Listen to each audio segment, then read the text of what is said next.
Welcome to Brazos Matters. I'm Jay Sokol. Be on your best behavior, people, because we have a big-time guest today. It is your Chief of Police in Bryan, Texas, USA, Dean Swartzlander. Dean, welcome to the studio. Good morning. Thank you for having me. Absolutely. Okay, so you've been here a long time, but there are plenty of people who don't know who you are. So how about we get into your origin story, where you come from, and how you got here? Yeah, absolutely. So actually grew up in Southern Illinois in the Midwest, left there when I was 18 years old and went into the military. Served in the Army for 5 years as a military police officer.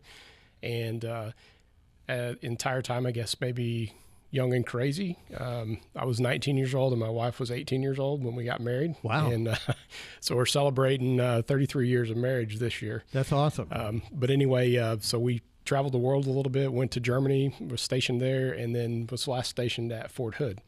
I knew I wanted to get out of the military, and I knew I wanted to get into law enforcement.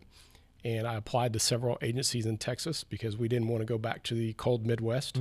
And Bryan Police Department is the first one to offer me a job. And that's happened in August of 1997, and I've been here ever since. Were there any other departments you were considering? Sure. Yeah. I mean, I knew I wanted to get out of the military, and I wanted to get my foot in the door with law enforcement. So I'd considered several. I think I applied in the neighborhood of 8 other departments. Okay. And you did have some history of law enforcement in your family, though, right? Yeah. So I think what drew me to law enforcement was my uncle. He was the police chief in the little community that we lived in Southern Illinois. And, growing up, seeing your uncle in the uniform and seeing, the things that he did for the community. And, it just kind of, I guess that public service kind of became a calling to me at that point. Is your uncle still around? No, he passed away. I was going to say, I bet he would be pretty proud that you've achieved the level of chief. That's a pretty cool thing. Yes, sir, it is.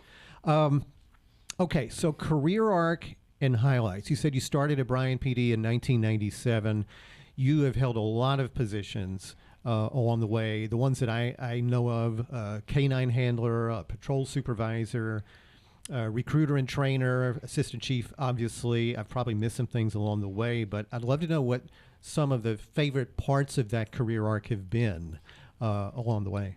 Yeah, so, I think absolutely, the funnest part of the job ever was being just a patrol officer. I mean, that's what you see as a young person coming into law enforcement, that is truly the draw. And as you're in your career, your eyes open up to the other opportunities that are around.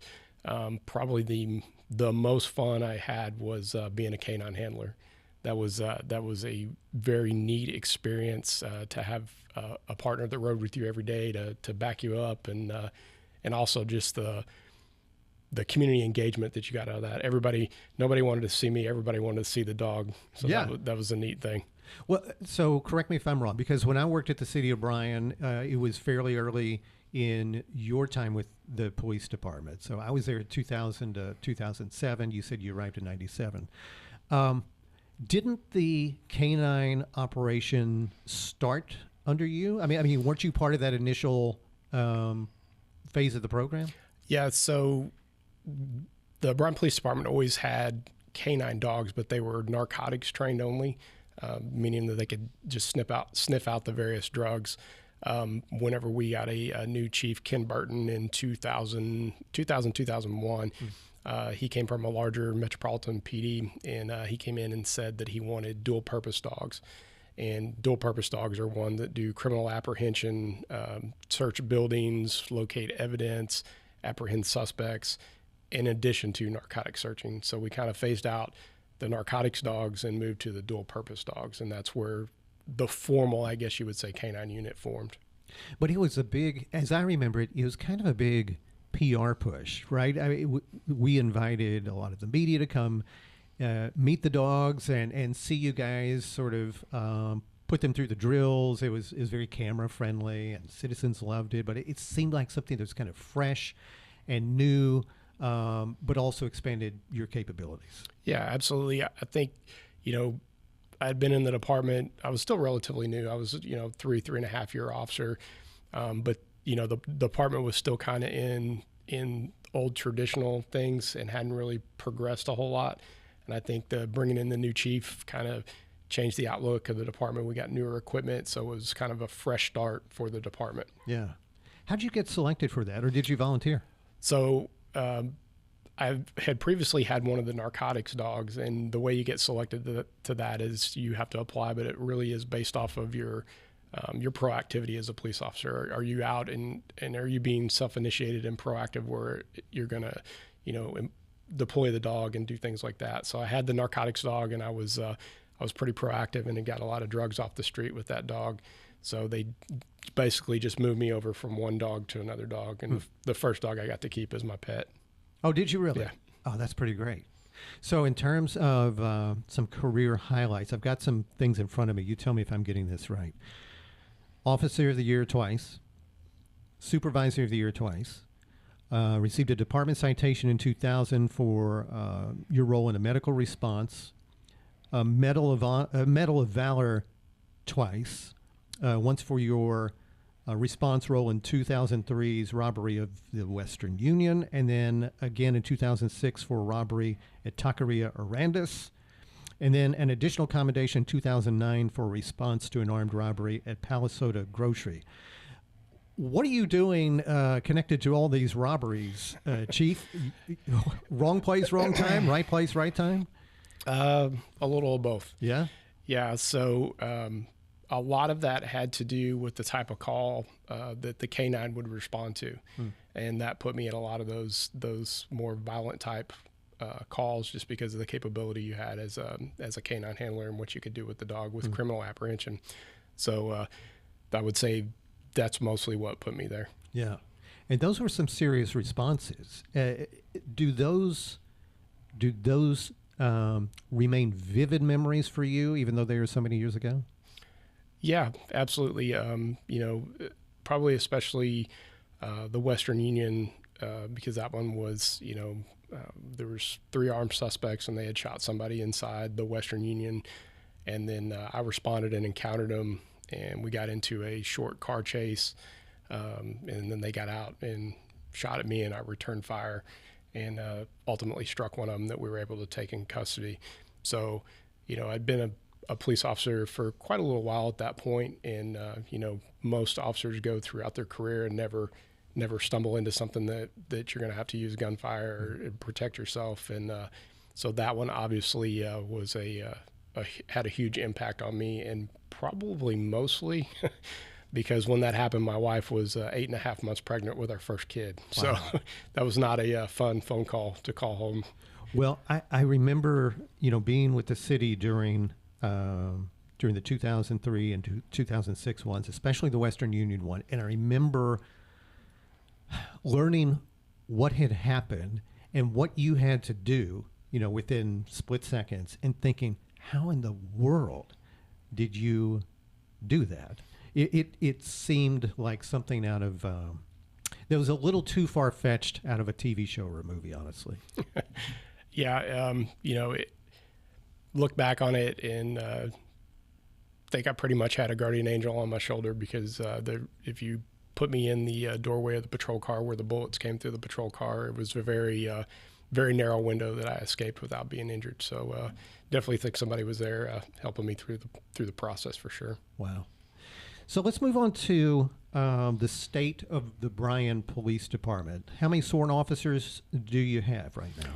So currently we're slotted for 158 sworn officers. Right now we're running with about 7 vacancies.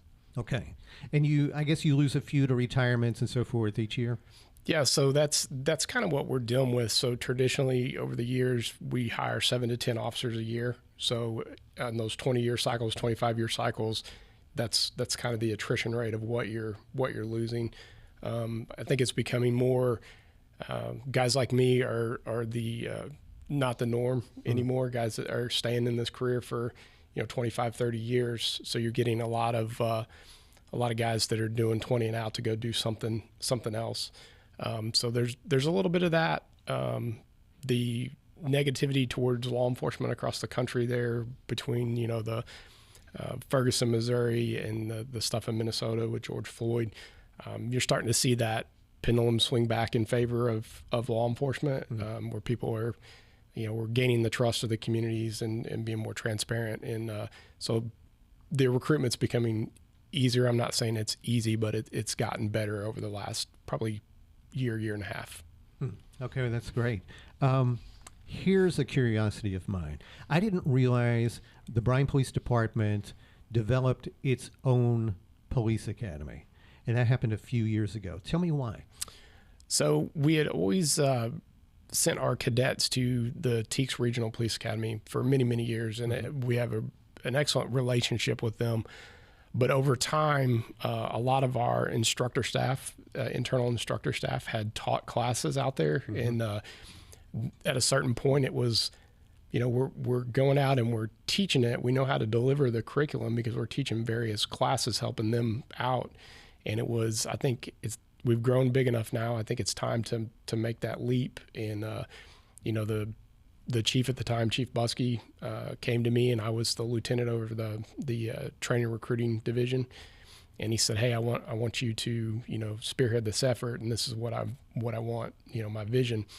So he gave me the reins and let me run with it, and we developed at that time it was I think 33 chapters of curriculum, roughly 650 instructional hours.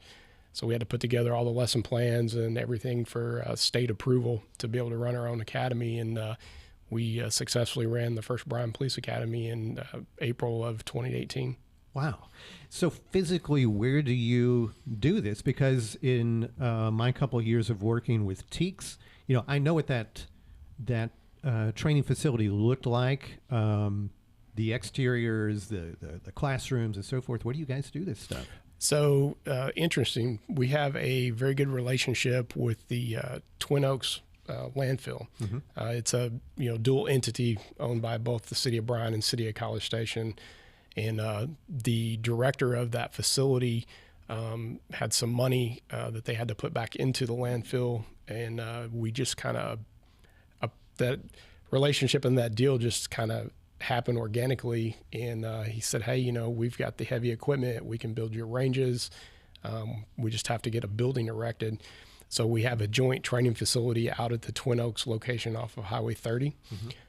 We have the building is split 50-50, Bryan and College Station. So it's, if you go and you turn right, it's the Bryan side. You turn left, it's the College Station side, and it's identically the same. And then we have two identical ranges out behind there, firearms ranges, and that's where the cadets go and go through the police academy.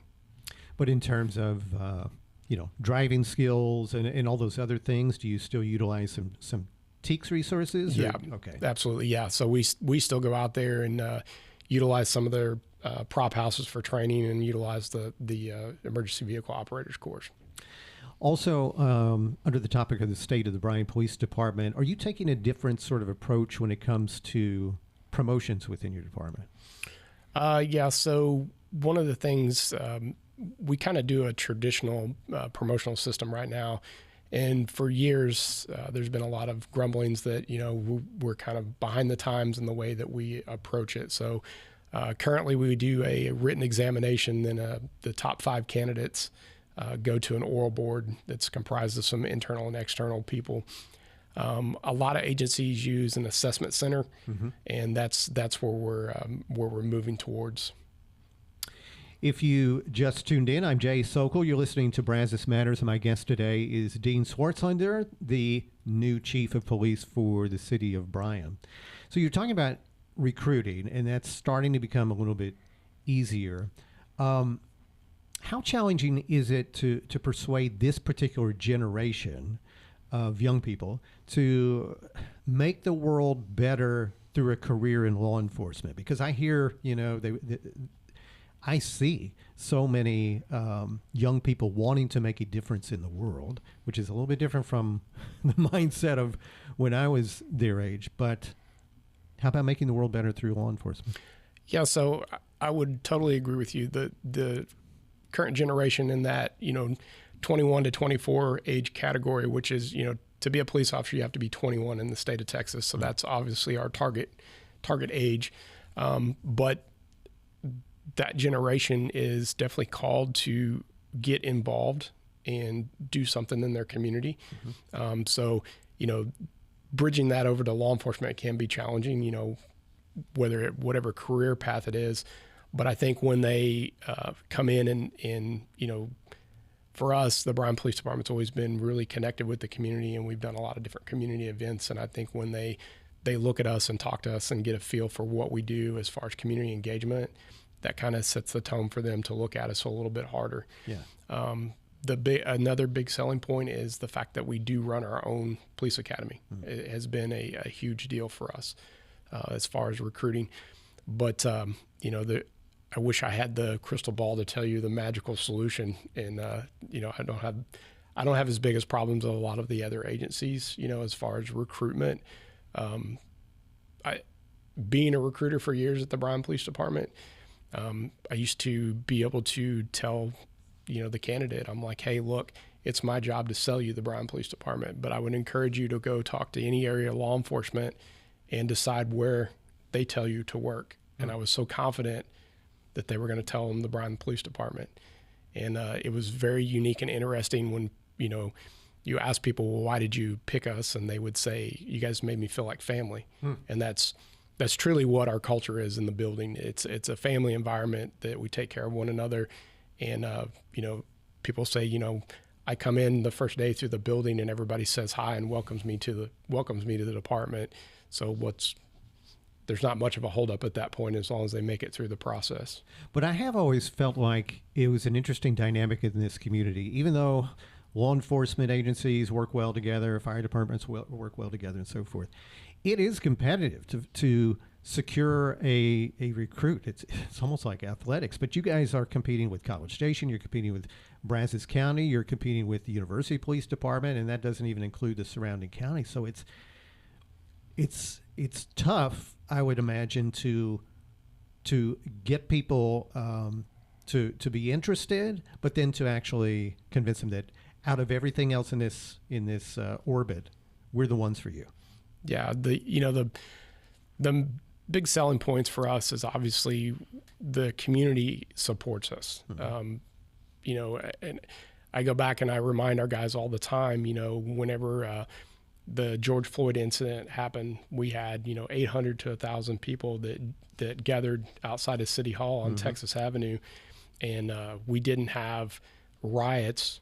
We had people out there praying. We had people out there, agreeing that the situation was wrong, mm-hmm. but they also understood that it wasn't the Bryan Police Department, and that the community embraced us. We went out and walked through the crowd, and people hugged us and prayed with us, and just the fact that that's your community support. That's what we've built as an agency. That's huge for a recruiting standpoint. That the community wrapped around us and supported us. The city management, city council is overwhelmingly supportive of us. I can't tell you how many times council members or the mayor have approached me and said, whatever you guys need, let us know.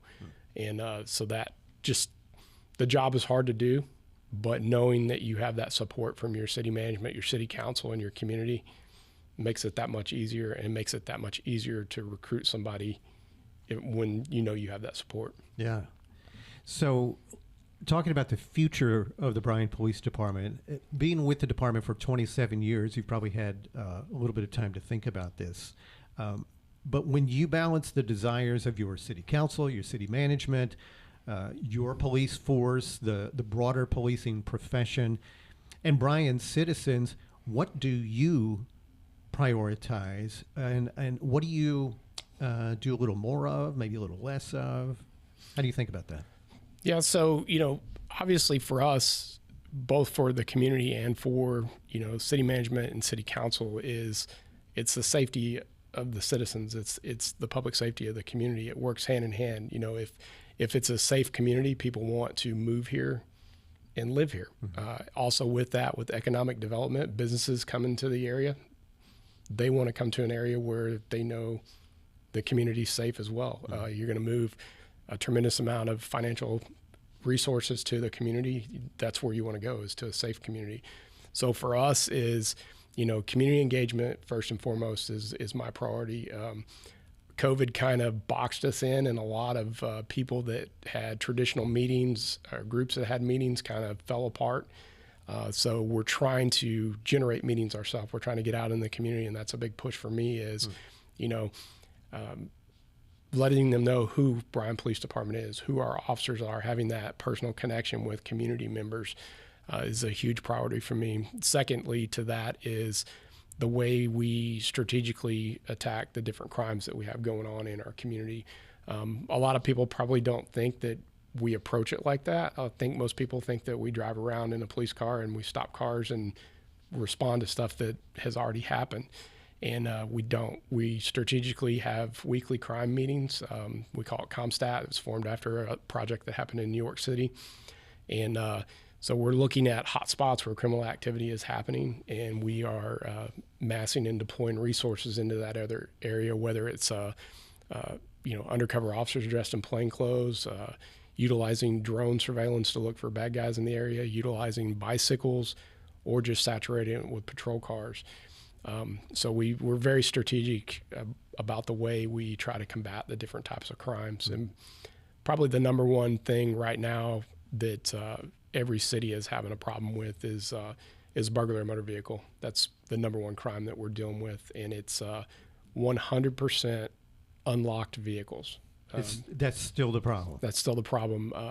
We've got, everybody has Ring doorbell cameras or whatever type of camera, and overwhelmingly the footage we get is these guys or gals being involved in the crime will go into a neighborhood in a car, and they'll drop off 3 or 4 people, and they will walk driveway to driveway, and they're trying every door handle, and they get one open. They go in, they rummage the car, whatever's in there, whether it's guns, a purse, a computer, whatever.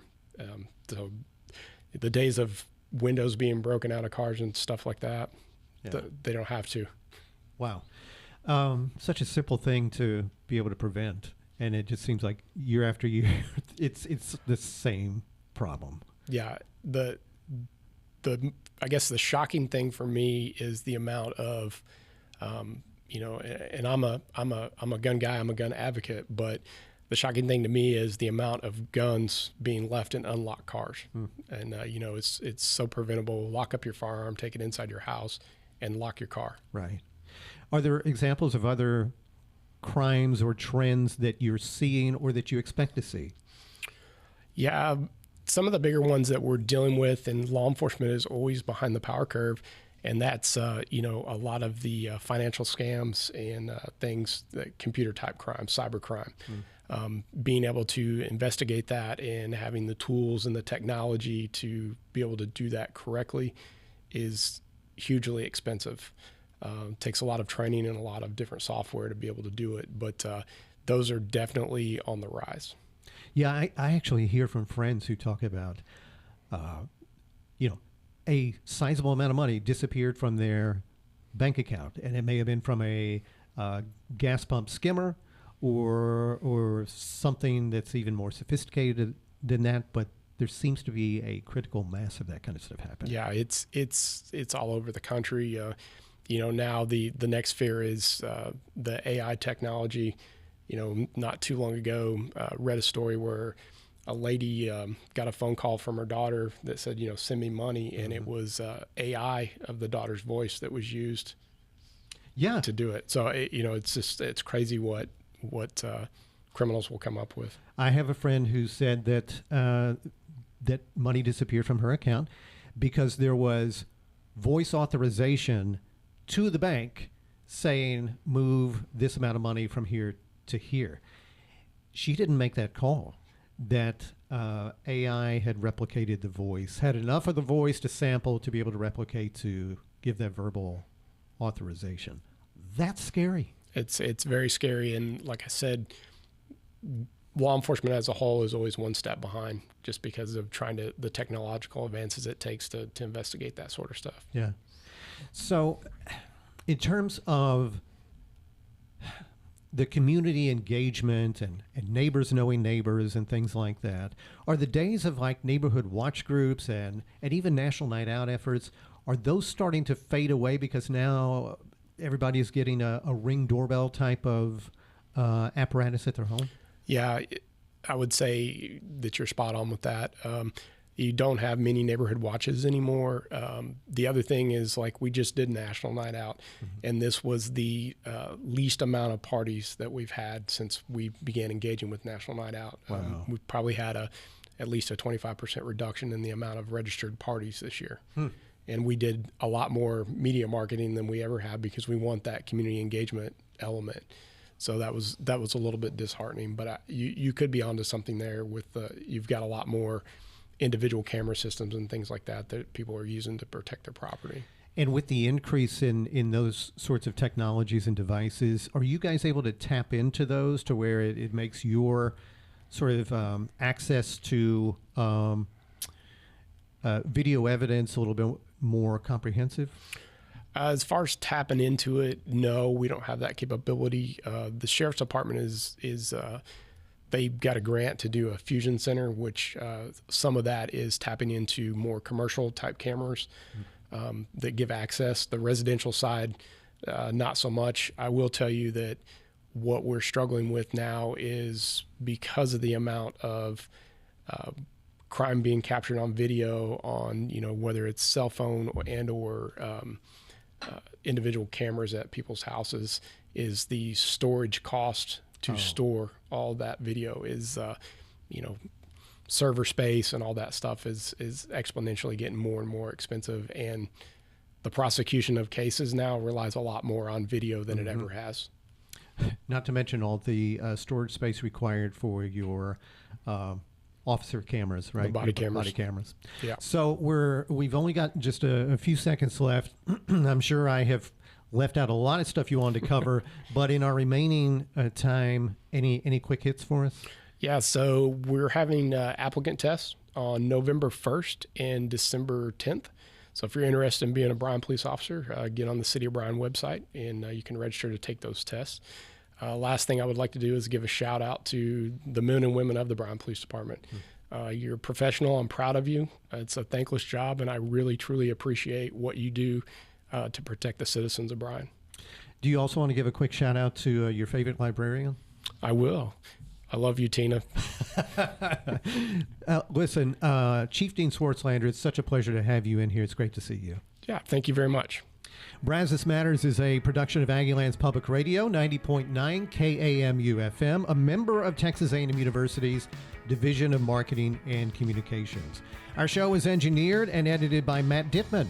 All of our Brazos Matters episodes are available on YouTube and podcast platforms like Spotify and Apple, also on the NPR app and the KAMU website. We'd love for you to rate and review our show. I'm Jay Sokol. Thanks so much for watching and for listening. Hope you have a great day.